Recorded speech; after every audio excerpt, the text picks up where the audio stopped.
Di kota Amerika, tiba-tiba muncul penghalang besar. Seekor sapi terbelah menjadi dua. Dale ketakutan. Dale memegang sapi itu, malah terkena darah di tangannya. Di saat ini sebuah pesawat terbang, terkena penghalang dan meledak. Burung lewat pun lehernya patah. Saat ini mereka sadar, mereka terkunci dalam sebuah kaca. Kita terjebak. Pada saat ini, sebuah mobil yang tidak tahu mendekati penghalang. Dale menyuruhnya berhenti. Supirnya turun dan ingin menanyai Dale, tetapi dipantulkan kembali oleh penghalang. Mereka tidak dapat mendengar suara sesama, hanya bisa berkomunikasi lewat tulisan. Penghalang ini tampaknya memiliki kekuatan misterius. Setelah muncul banyak masyarakat yang mati, seorang polisi baru saja mendekati penghalang.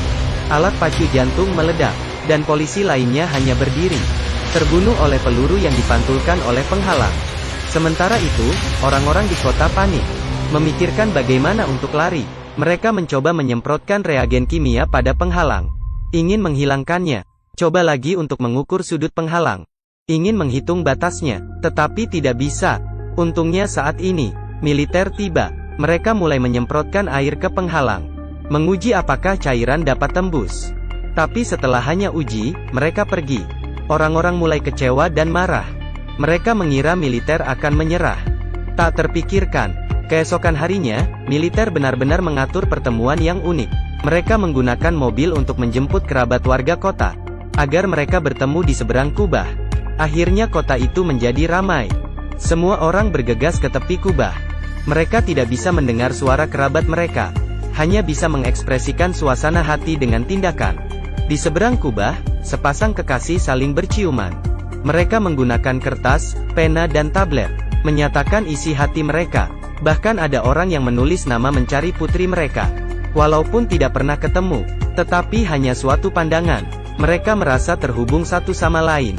Orang-orang berkerumun di depan kubah dengan kegembiraan, saling memberi kabar, menikmati pertemuan mereka. Itu putraku. Saya sudah belasan tahun tidak bicara dengan dia. Tapi Dale menyadari ada sedikit bahaya. Jadi Dale menemukan seorang wanita yang bisa membaca bibir. Membawanya ingin mengetahui kabar dari tentara.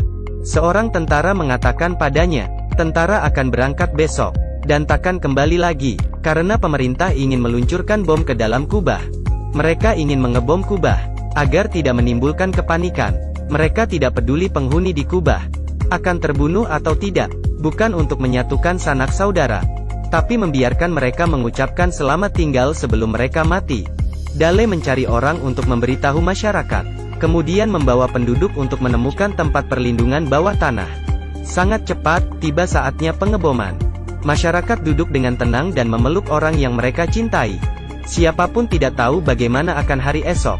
Bom nuklir meledak 10 meter dari kota, tapi tidak ada yang terjadi pada pasangan di dalam. Dale menyentuhnya, melihat bahwa penghalang itu masih ada. Ledakan itu hanya meninggalkan celah setengah meter, tetapi malah menghancurkan semuanya.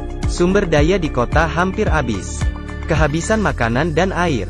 Semua orang terpaksa membentuk tim untuk mengambil air di danau.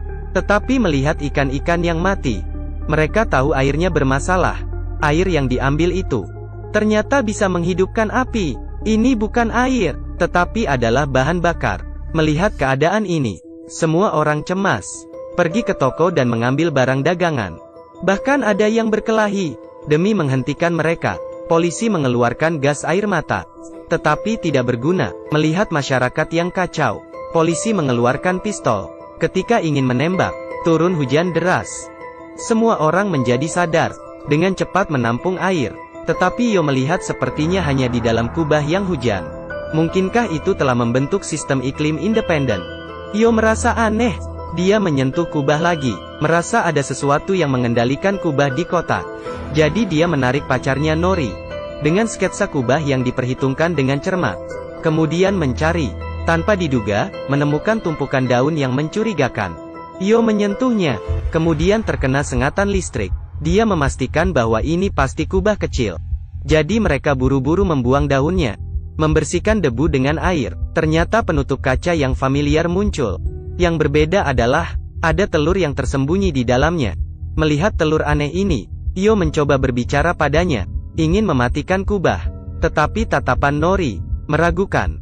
akhirnya menggunakan cara lain. Bersama Nori memegang telur itu. Tiba-tiba, Ibu Nori muncul. Dengan takut Nori melepaskan tangannya.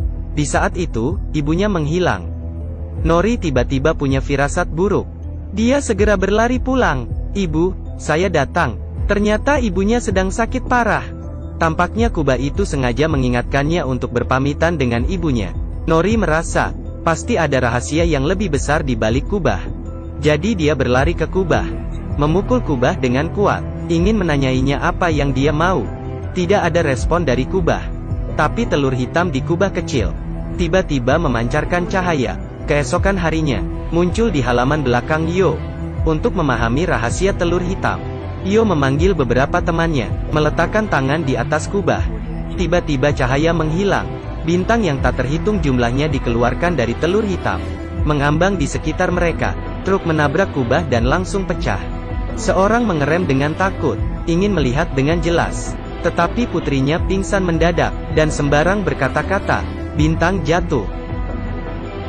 Di malam hari, anak laki-laki lain pingsan di dekat kubah. Mengatakan hal yang sama. Bintang jatuh. Wanita itu bernama Nori, pria bernama Yo. Sebagai satu-satunya orang di kota dengan gejala ini, mereka memutuskan untuk menyelidiki bersama. Tetapi saat mereka berpegangan tangan, pingsan lagi. Bintang jatuh. Orang tua mereka langsung membawa ke rumah sakit dengan ketakutan dan melakukan pengecekan total. Tetapi dokter berkata mereka baik-baik saja. Yo dan Nori tidak percaya. Mereka mencoba lagi. Kali ini mereka sengaja merekam video. Mereka berlutut, dengan ragu mengangkat tangan. Saat bersentuhan, mereka berdua pingsan. Ketika mereka sadar mereka mengecek video. Melihat mereka asal bicara lagi. Dan Yo membuat gerakan diam. Sepertinya kekuatan misterius menggunakannya untuk menyembunyikan rahasia. Keesokan harinya, Yo menemukan dua intercom. Dia tahu selama dia dekat dengan Nori, dapat mengubah sinyal. Berkata-kata dalam intercom. Mereka juga dapat mengubah kebiasaan binatang. Seperti menarik kupu-kupu dalam jumlah banyak, agar kupu-kupu tetap di sekitar kubah. Mengetahui hal ini, Yo dan Nori berencana untuk mencari kubah kecil itu, yang mendadak muncul di halaman belakang rumahnya. Malah membesar. Mereka melihat kubah itu terdapat 4 telapak tangan. Kemudian mereka mengajak dua teman lagi untuk meletakkan tangan mereka di atasnya. Tiba-tiba telur hitam menjadi putih, mengeluarkan cahaya, kemudian pecah. Di dalamnya ada sebuah telur hitam yang kecil, dan kupu-kupu yang sekarat. Melihat kupu-kupu yang kasihan, Nori menyentuhnya, ternyata menghidupkannya. Di saat itu telur hitam bergerak, sepertinya akan meledak. Semuanya berlari, kita harus menjauhinya. Tetapi Julia teman Nori tidak takut, malah mengangkatnya. Gerakannya berhenti. Kupu-kupu juga mulai mengelilinginya, seperti memilih tuannya. Untuk memahami rahasia telur hitam, mereka membawanya kembali ke hutan tempat mereka menemukannya. "Beritahu aku apa yang harus kulakukan." Akhirnya, Nori melihat ibunya yang meninggal itu.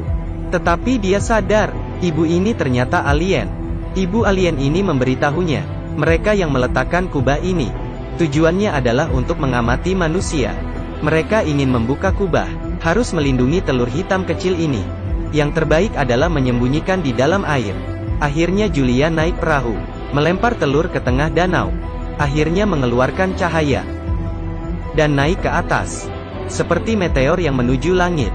Seluruh kota dikejutkan oleh pemandangan ini. Mereka melihat ke atas, menyaksikan cahaya itu, akhirnya menerangi kota. Tetapi kubahnya belum hilang. Jelas alien itu berbohong. Ada lebih banyak rahasia yang tersembunyi di bawah kubah. Rahasia apakah itu? Mari ikuti Wuya. Mari kita saksikan bersama di periode kedua.